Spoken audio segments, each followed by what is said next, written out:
کہیں کہ ہمارا رب اللہ ہے، پھر اس پر جم جائیں۔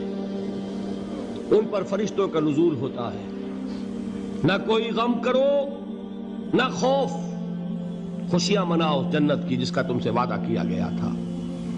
اللہ کی ربوبیت پر اطمینان جب انسان کو ہو جاتا ہے، میرا رب اللہ ہے، ربی اللہ، انسان کے لیے نہ کوئی کھٹکا، نہ کوئی خطرہ، نہ کوئی خوف، نہ کوئی حزن۔ جو کچھ ہو رہا ہے کس کے اذن سے ہو رہا ہے؟ اللہ کے اذن سے۔ اللہ کے اذن کے بغیر پتہ تک نہیں ہلتا۔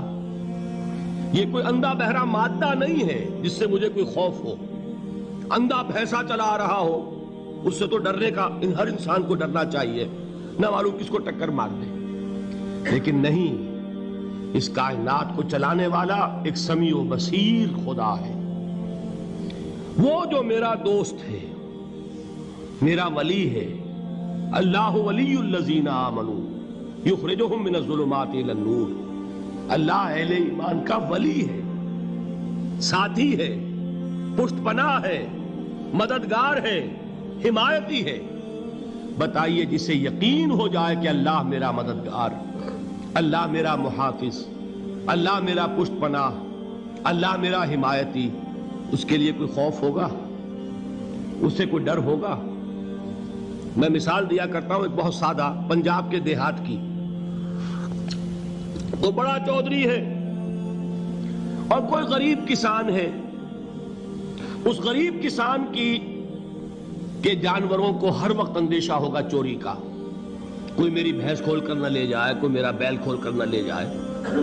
لیکن جس کے بارے میں یہ سب کو معلوم ہو کہ وہ جو بڑا چودھری ہے وہ اس کا دوست ہے، اس کی بچیا کو کوئی خوف ہوگا؟ اس کی بھینس پر کوئی ہاتھ ڈالے گا؟ اسے کوئی اندیشہ ہوگا؟ نہیں۔ کیوں؟ کہ وہ بڑا چودھری، بڑا اس کا یہاں کا سردار، جاگیردار، سب کو معلوم ہے وہ میرا دوست ہے، کوئی میرے خلاف اقدام نہیں کر سکتا۔ اس دنیا میں یہ چھوٹی سی بات اگر آپ کے دلی اطمینان اور سکون کا باعث بن سکتی ہے تو ذرا تصور کیجئے۔ میں لفظ تصور استعمال کروں گا صرف اس لیے کہ اس کا ہم جس کو کہتے ہیں ادراک اور شعور کر نہیں سکتے، اگر کے ساتھ کر سکتے۔ اگر یقین ہو کہ اللہ میرا مددگار اور یقین ہو کہ اللہ ہر آن میرے ساتھ ہے، پھر کوئی خوف؟ کس کا خوف؟ کوئی شے اللہ سے بالاتر ہے؟ کوئی قوت اس سے زیادہ طاقتور ہے؟ کوئی اس کے ارادے کو بدلنے والا ہے؟ کوئی اس کی مشیت کے آڑے آنے والا ہے؟ یہی بات ہے جو حضور نے فرمائی۔ یہ ایمان کا حاصل ہے لب لباب، کہ دیکھو اچھی طرح اس بات کو ذہن نشین کر لو، اگر تمام انسان مل کر تمہیں کوئی نقصان پہنچانا چاہے نہیں پہنچا سکتے مگر جو کچھ اللہ نے لکھ دیا ہو، اور تمام انسان مل کر تمہیں کوئی نفع پہنچانا چاہے نہیں پہنچا سکتے مگر وہ شے جو اللہ نے طے کر دی۔ آپ پھر میں کہوں گا ذرا طاری کیجئے، اسے فرض کیجئے، اسے سوچئے۔ اگر اس حدیث پر ہمارا دل ٹھکا ہوا ہو تو کسی سے ڈر ہوگا؟ یہ مجھے نقصان نہ پہنچا دے، یہ میری رپورٹ خراب نہ کر دے، یہ میری انکریمنٹ نہ رکوا دے، یہ میرا یہ نہ بگاڑ دے، یہ میرے یہ نقصان نہ پہنچا دے۔ اس کا ڈر، اس کا ڈر، اس کا خوف، اس کی خوشامد، اس کے لیے جا کر طرح طرح سے اپنی عزت نفس کو ذلیل کروانا اس کے سامنے، یہ سب کچھ کیوں کرتا ہے انسان؟ جب سمجھتا ہے کہ اس کے ہاتھ میں میرا کوئی نفع ہے، اس کے ہاتھ میں میرے لیے کوئی ضرر ہے، یہ مجھے کوئی غضب پہنچا سکتا ہے، یہ مجھے کوئی نقصان پہنچا سکتا ہے، یہ میرا کوئی کام بنا سکتا ہے، یہ میری کوئی ضرورت پوری کر سکتا ہے، اسی کا نام شرک ہے۔ جہاں آپ نے یہ سمجھا کہ غیر اللہ کے اندر کوئی طاقت موجود ہے وہی شرک ہے۔ بتوں سے تجھ کو امیدیں، خدا سے نومیدی، مجھے بتا تو صحیح اور کافری کیا ہے؟ شرک تو یہ ہے۔ جس پر بھی تمہیں یہ خیال ہے، کلمہ ہے یہ کلمہ سوم، لا حول ولا قوت الا باللہ، ذرا اس پر دل کو کبھی اگر آپ تصور کریں، پھر فرض کریں، دل ٹھک جائے اس پر، کوئی طاقت نہیں۔ یہی بات تھی جو شیخ عبد القادر جیلانی رحمۃ اللہ علیہ نے اپنی وصیت میں اپنے بچے سے کہی. 11ویں دینے والے ہیں، لیکن حضرت شیخ عبد القادر جیلانی کی وصیت اور تعلیمات کو کتنے لوگ ہیں تم جانتے ہو؟ یہ جن مقامات تک پہنچے ہیں وہ کس چیز کی بدولت پہنچے ہیں؟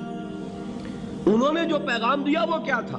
اے میرے بچے، جس طریقے سے قرآن مجید میں حضرت لقمان کی نصیحتیں جو ہے نقل کر دی گئی ہیں، میں یہ عرض کروں گا بالفرض اگر قرآن حضرت عبد القادر جیلانی کے بعد نازل ہوا ہوتا تو شیخ عبد القادر کی یہ نصیحتیں بھی قرآن میں درج ہوتی. اتنی اونچی نصیحتیں ہیں. اے میرے بچے، اس حقیقت کو ذہن نشین کر لے، لا فاعل فی الحقیقت ولا مؤثر الا اللہ.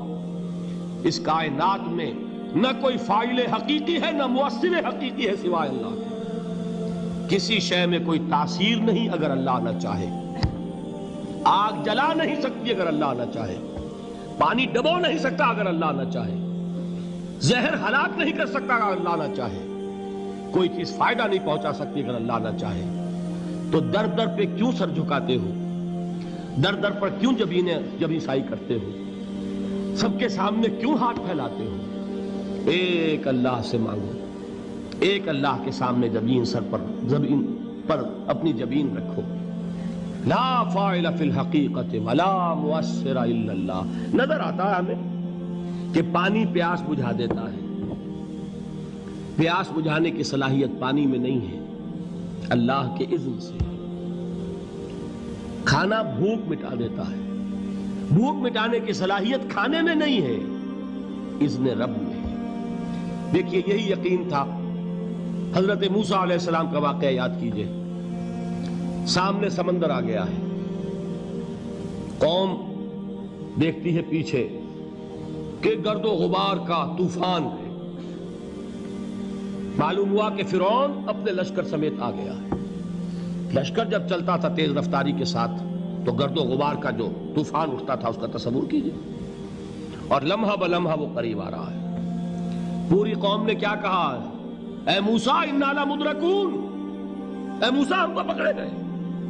قرآن مجید نے تو یہاں وہ باتیں نہیں لکھی ہے، لیکن تورات میں یہ درج ہے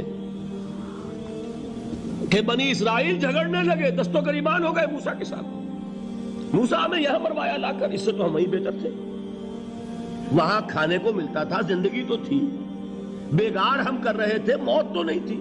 اب جو کچھ ہوگا اس کا تصور کرو، جس طریقے سے ہمارے ٹکڑے اڑائے جائیں گے. تو لڑ رہے ہیں حضرت موسیٰ علیہ السلام سے. یہ تورات کی تفصیل ہے. قرآن میں صرف اتنا آیا ہے، پریشان ہو کر انہوں نے کہا انا لمدرکون. موسیٰ ہم تو پکڑے گئے. اس وقت موسیٰ کا جواب کیا ہے؟ کلا ان معی ربی سیہدین. نہیں، میرے ساتھ میرا رب ہے، وہ راستہ دے گا. بتائیے کہاں راستہ نظر آ رہا ہے؟ یہ ہے ایمان بالغیب. راستہ نظر نہ آئے تب اللہ پر یقین ایمان ہے. جیب میں پیسے ہوں اور تب دل کو اطمینان ہے تو ایمان کس پر ہوا؟ پیسے پر، اللہ پر نہیں. جب وسائل و ذرائع نہ ہو اور پھر یقین ہو کہ اللہ مسبب الاسباب ہے، وہ اسباب کا پابند نہیں ہے، وہ اسباب کا محتاج نہیں ہے، اسباب اس کے محتاج ہیں. اگر یہ یقین ہے تو اللہ پر ایمان ہے. یہ نہیں ہے تو تمہارا ایمان اسباب پر ہے، وسائل پر ہے، ذرائع پر ہے، مادیات پر ہے، اللہ پر نہیں. اس وقت کہاں راستہ تھا؟ کوئی راستہ تھا؟ سمندر ہے اور ادھر سے لشکر آ گیا ہے. کلا ان معی ربی سیہدین. اب دیکھیے ایمان کہہ دینا آسان ہے، ہوا معکم اینما کنتم. جہاں کہیں بھی تم ہوتے ہو اللہ تمہارے ساتھ ہوتا ہے. لیکن اس کا یقین قائم ہو جائے تو زمین و آسمان کا فرق واقع ہو جائے.